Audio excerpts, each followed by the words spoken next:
Great. Let's get started. My name is David Berger. I'm the CTO of Integra Ledger, and I'm here to talk about a demo of a real-world blockchain that we stood up in Hyperledger Composer and Fabric under the auspices of the Global Legal Blockchain Consortium, which I will explain what that is. I live in Las Vegas, where what happens on the blockchain stays on the blockchain. We're a blockchain for law, everything in the world has a legal context, certainly everything involved in business. So if you just consider documents alone, there are a lot of documents created. And currently, the state of law firms and legal departments, it's a chaotic hell right now. And if you're curious about what a specific pain point that you have is, I found it staggering that 9 out of 10 lawyers send unpassword protected PDFs over unencrypted email. It's not that there aren't good systems out there. There are too many. There's actually kind of a lock of a fear of vendor lock-in. There's no central agreed upon system for data. So an even bigger problem is the legal industry is incredibly technically backward. I would actually call them Luddites, but not to their faces. Another problem is that lawyers are, in general, financially disincentivized to make things better. It's really hard to go into a room of lawyers who are all making tens of millions of dollars and tell them they're doing things wrong.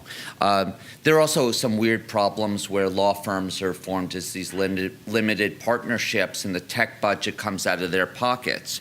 So, you can talk about blockchain helping down the line. They'd rather buy a yacht and they'll be retired by the time it actually helps. So that's kind of a big challenge. Lawyers don't trust. So if you've been listening to Blockchain for Law, if you've been listening to a lot of the talks, you'll hear a lot about it's all about trust. Well, lawyers don't trust. They're hired not to. The technical resources that legal departments do have tend to be way overcommitted. I thought that when we set out to do a blockchain for law, we'd be writing a lot of code. I was naive when I heard smart contracts and contracts and laws code, that there would be a lot of code. Turns out that getting adoption of a blockchain has been 95% a social problem. So we have 5 people traveling the world right now, like myself, and we spend more time talking about code. As a matter of fact, if I threw a rock out in this room, hit a developer, they could probably, even if they've never used Fabric and Composer, build our entire infrastructure, at least the blockchain part, in a day or two. It's really about leveraging the existing technology. So I'm lazy. So I decided to leverage the existing tech that's out there. We got Fabric. I love Composer. If you don't know much about it, it's an abstraction layer over Fabric, which lets you use JavaScript of all things instead of Go, and makes things easier and deal with things like Docker and blockchain as a service, so I don't have to deal with it. And again, it being a social problem, we spend so much of our time answering why not Ethereum. And I think one of the biggest problems that isn't being talked about here is untangling the mess that in the real world, people don't get that IBM is not Hyperledger, and Hyperledger, IBM. I've had my issues with IBM, and I think that IBM and Hyperledger point their fingers at each other when things are going wrong, and it leaves the real-world users just confused. So much of this is about education, and some of it's social engineering. In some ways, we're pushing people in the right direction. And the real key, I decided, was to make things super easier for the developers. So as a matter of fact, I sometimes, when I talk about blockchain, like to not use the word blockchain. So Composer gives you a RESTful API on top of everything. They don't need to know that it's blockchain. You don't have to answer the question, isn't blockchain just a bad database? And I'm like, well, yeah, okay. Pretend you're not using it. Pretend it's a Google sheet with an API in front of it. So my goal is I should be able to walk around every booth here, speak with the tech guys there, and have them do a proof of concept within an hour. The main thing that was apparent, we got this wasn't a surprise, is that no one was going to trust a little startup, no one startup like ourselves. So the main thing we needed to do was build a root of trust, a consortium. We started on Quorum, which was a nightmare, so we moved over to Hyperledger when it was in 0.6. And realized that our secret sauce was going to be to create a consortium that sets standards for blockchain and law. And it was we envisioned a situation similar to ICANN. So ICANN set the domain name standards, and they contracted a private company, Network Solutions, to build it.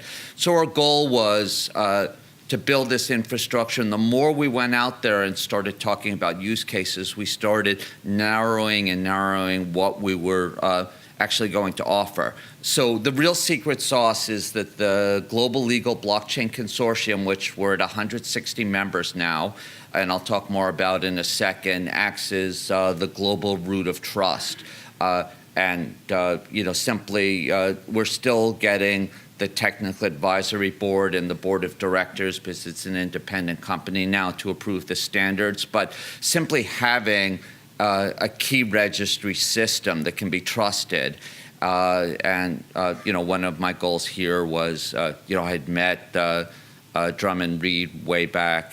He was at an early meeting of my company, and I had met some of the sovereign folks. I'd like to formally invite them, and I've been talking with them. So our goal is to bring them in and help set some of the standards, and we've done that in other areas, like brought in Accord, who was one of two groups who were really trying to formalize a mechanism for smart contracts on the ledger. So as I said, we want to really focus on building a utility infrastructure. We don't want to write smart contract code or version management. We want the existing players to integrate it into their system. So keep things brutally simple, lower the friction, have third-party software. So I mentioned the consortium. No one really took us seriously when we were 10 members, when we were 20. We just hit 160. I feel bad for you if you recognize all of the law firm names, because it means you're paying too much in legal fees. But we have, with people like IBM and Walter Kluwer's and NetDocuments up in the upper left. They've done the most integration. They do about 30% of document management in legal. And think about it. iManage does about 65, and we've been speaking with them. Between the two of them, it will be most of the world's legal documents. The odds are that within the year, everyone in this room will be dealing with documents that are getting hashed and recorded on the Integra Ledger and not realizing it. So the consortium truly is worldwide. We're adding about a member a day. And again, being educational, hackathons are really big in this industry and other industries. So we had this crazy idea of doing a multi-city simultaneous hackathon. We were a little bit naive. We talk about success almost killing you. We had 5,000 attendees last year at 40 cities simultaneous. February 23rd this year, we're expecting 10,000 people, 60 cities around the world. So I would encourage all of you to attend, because there should be places all around the world. And if you're from a company, especially with a legal department or from a law firm or something like that, we gladly invite you to host a city or become involved in one of the host cities. So NASA holds the record for the biggest hackathon at 10,000 people. We'd like to break that record this year. So again, it's really about education more than technology. But like I said, we keep things brutally simple. So number 3, I discussed a key registry. So for example, when NetDocuments they plan on encrypting email with the system. The Global Legal Blockchain Consortium acts as the root of trust. They would approve NetDocuments, a major known company, to issue keys. They issue keys to themselves, so you can trace the root of keys out, and the blockchain becomes a public key registry that, the law firms are so paranoid, they're worried about man-in-the-middle lookups. They don't understand that you can really secure an HTTPS lookup to the MIT key server, but it makes them feel better. So think about it. The public key registry is safer because if they are running a node, it's synced behind their firewall. And then number 1 and 2 have really kind of merged. We have a common identity system. So everything in law has a matter associated with it. It basically matters have ID. So if you and I entered into a contract, my law firm uses Rocket Matter, yours uses Clio, which are 2 of the bigger systems that a mid-sized law firm is likely to use. The amount of time you're spending, $450 an hour, and that's on the low side, to match up documents when because each have their own ID. For the matter, it's crazy. If they call Integra Ledger and get a common foreign key as a service, I call it, a common ID, if they simply use that ID, forget fancy blockchain stuff. And I know you don't need the blockchain for it, but it helps. The other thing is proof of existence. So if you do signed hashes or some fancier stuff with zero knowledge proof, but basically you're putting hashes of data onto the ledger. The court system's already beginning to accept this. Vermont in the United States will now accept blockchain record of data as long as a human expert confirms that, yes, this really is illegible. So in other words, half the audience in this room would be accepted in Vermont to say, sure, that blockchain record looks good. So this is kind of what the world looks like if you have the common ID system, and we kind of hope to tie the world together using the blockchain. And I normally throw out there, if you're a blockchain purist, leave the room, grow up. You need some sort of central authority, but for this audience, I really don't need to push that point.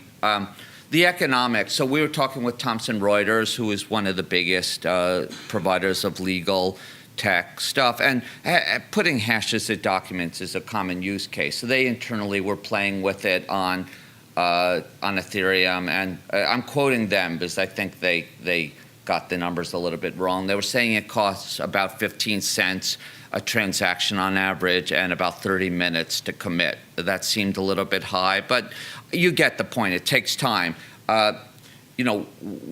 We intend to offer about a penny a write at most, and that's one of the things ICANN did, was max out the cost of domains at $30. Similarly, the GLBC will help set the maximum, and it takes about 3 seconds to write to the ledger, and people. There were talks from Alibaba and other people here about the kind of scale that we would like to get to, and it sounds like there's some good solutions.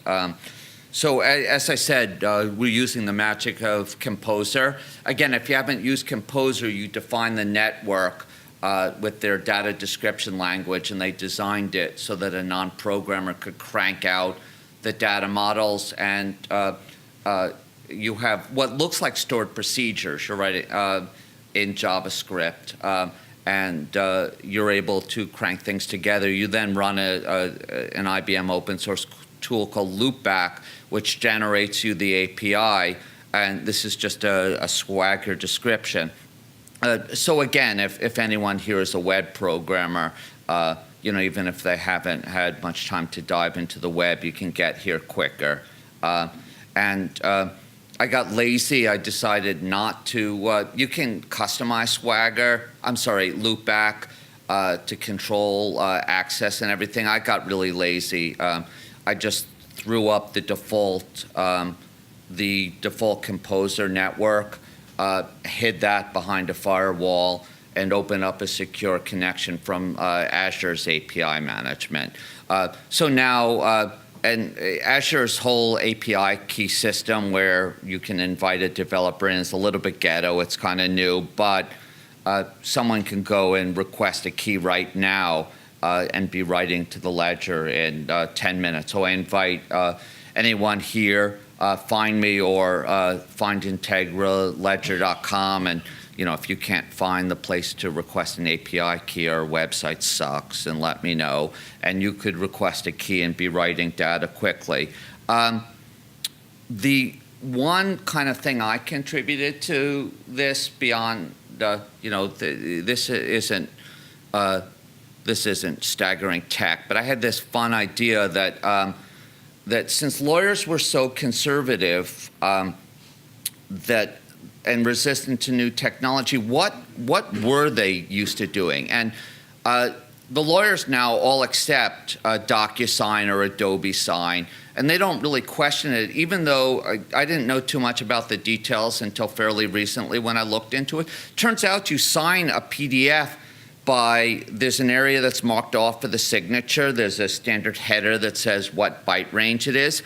You actually generate a public-private key pair, take the data outside of that area, do like a SHA-256 hash, digitally sign it, and jam it in. I'm like, that sounds an awful lot like what we're doing on blockchain. And since they would accept it, I'm like, if we use the GLBC as a standard setting body and standardized metadata format schemas for real estate legal data or supply chain legal data, and had that data jammed, when you generate it, jammed into the PDFs and signed, the world legal departments already have it, and all of a sudden you have these PDFs floating around the supply chain where someone can take the PDF and go, okay, reading the metadata, there's standard libraries out there to do, and okay, it's this schema. So in other words, you can ingest the data, use the PDF itself as a data transformation mechanism.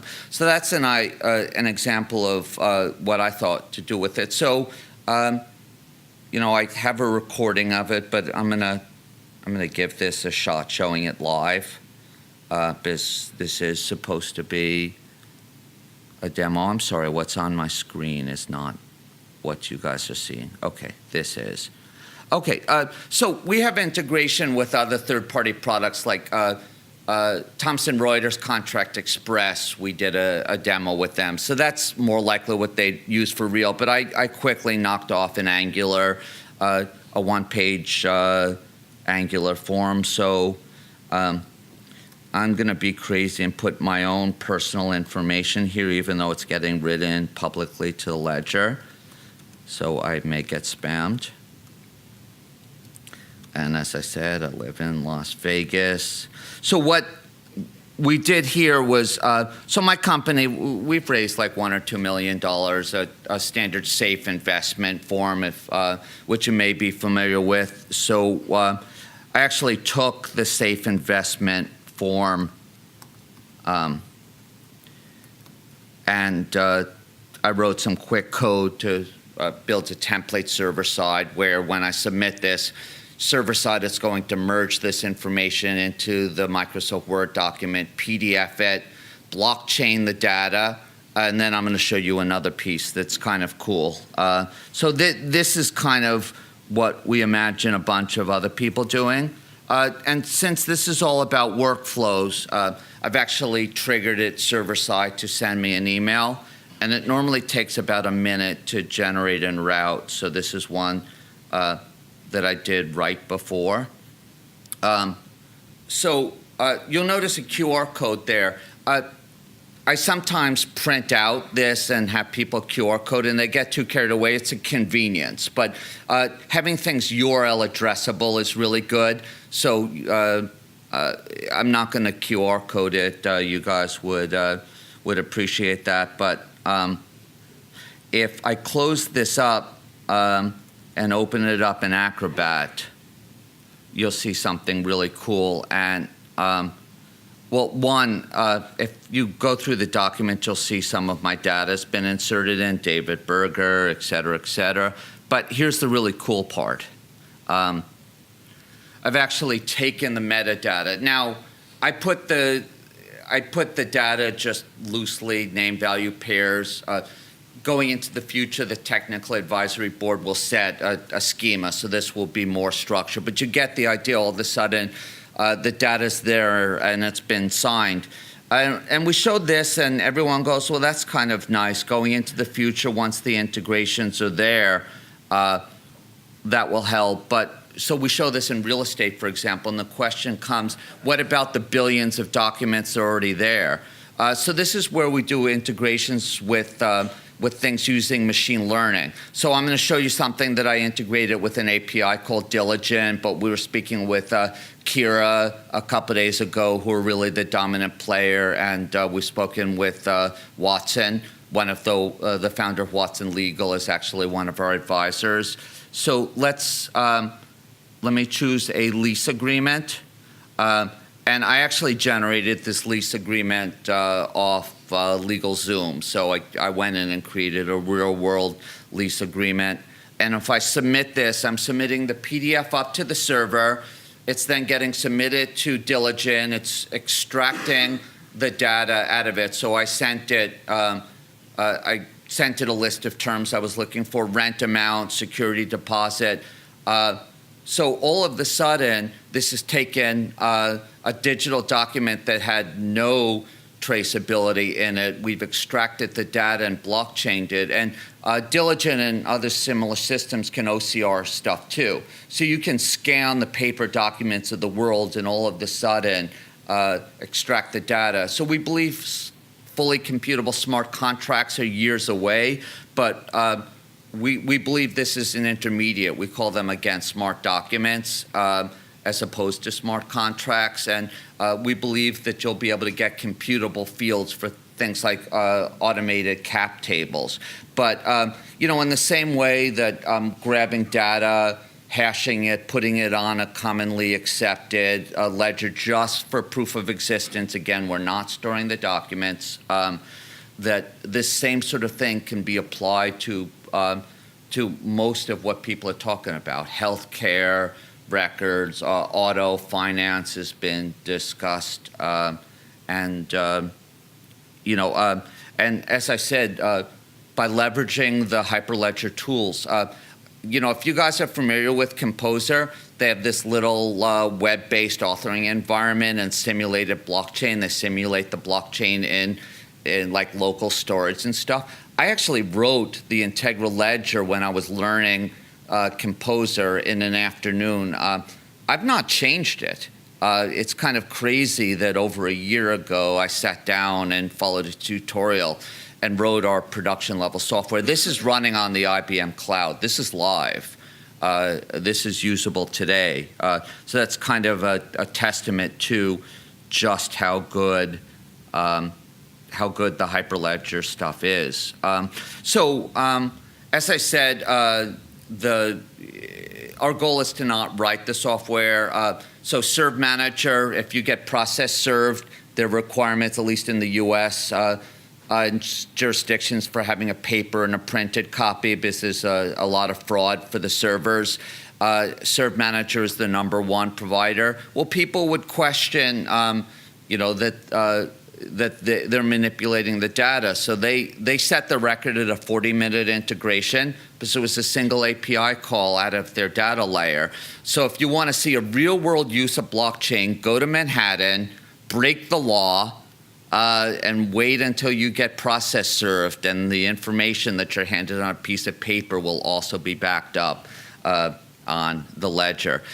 We've done stuff where we built Microsoft Word plugins, and identities are not just for people and not even just for documents, but we listened on the track changes mechanism and registered a hash for every change. Contract Express is the leading contract generation software that law firms use. So this is kind of a real-world industrial version of what I quickly showed as a demo. NetDocuments has done the deepest demo at their conference. They recently showed assigning IDs and encrypting email. They have about 30% of the legal documents out there. So again, they'll be going live with it soon. So odds are you'll probably have some document you deal with a company pass through there. And our goal is to add the Integra Ledger services to all legal software. So this is some of the integrations we have. This is some of the integrations. I joke that if you watch golf, look at the logos on the golf players on Tiger Woods and Phil Mickelson shirts, Workday and SAP and all of these big companies. That's our target. We want everything in business to use these IDs. Looks like if I have a few minutes, I open it up to any questions.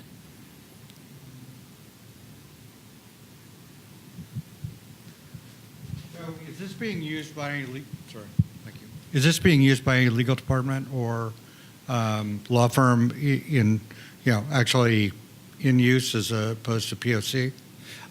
Yeah, so we did something really interesting. Joining the consortium is free, but you have to host a proof of concept. So those 160 members have all committed to doing proof of concept. So Latham is the #2 law firm in the world. Latham will be hosting one of the first nodes, so their proof of concept will involve that, and they use iManage, so we're working with them to do a proof of concept. So yes, the thing that is keeping this from going live really is we're waiting on the technical advisory board to come up with the standards so that everyone is comfortable with it. But the blockchain is live and some production data is getting written into it.